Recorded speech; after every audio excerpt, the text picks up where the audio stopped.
L'actualité politique, Marine Le Pen a visiblement trouvé sa cible pour les législatives. Oui, elle est revenue de vacances en forme, Marine Le Pen. Dans le viseur de l'ex-patronne du Rassemblement national, Jean-Luc Mélenchon et la nouvelle Union populaire. J'ai vu une escroquerie politique se monter avec la NUPES de Jean-Luc Mélenchon. Jean-Luc Mélenchon ne sera jamais Premier ministre. En revanche, si un certain nombre de Français votent pour lui, il peut transformer l'Assemblée nationale en ZAD.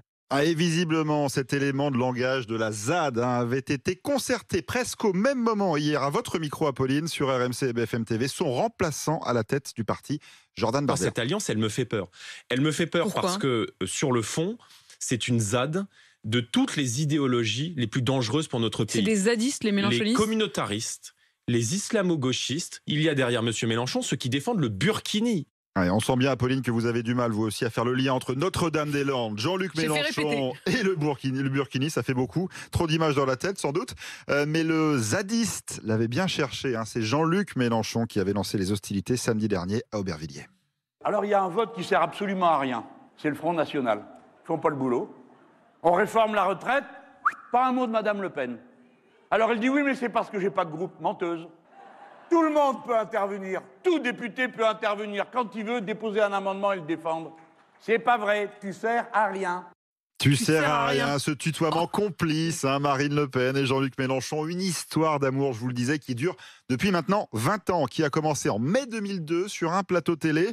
Marine Le Pen n'était alors que la fille de Jean-Marie.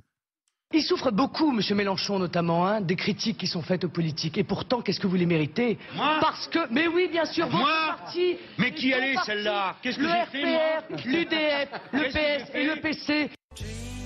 Mais qui elle est, celle-là? C'est magnifique. Incroyable. Depuis, ces deux-là ne ratent pas une occasion de s'adresser publiquement, des preuves d'amour à longueur de débat.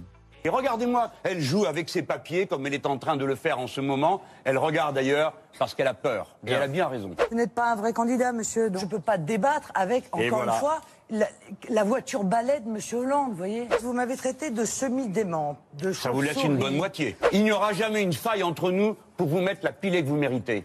Des belles punchlines quand même, on appelle ça l'amour vache. D'ailleurs, ça fait un moment qu'on n'a pas vu débattre Marine Le Pen et Jean-Luc Mélenchon. Je sais pas vous, mais moi j'ai hâte. Écoutez, franchement, qu'ils n'hésitent pas. Évidemment, je leur lance l'invitation s'ils veulent débattre tous les deux. N'empêche que voilà une des choses dont on a été un peu privé pendant cette présidentielle, puisqu'il n'y a pas eu de débat, et ça aurait été particulièrement Mais rien ne intéressant. les empêchait de le faire. Au-delà de ça, non, la question vraiment de la confrontation de leurs idées aurait été particulièrement intéressante.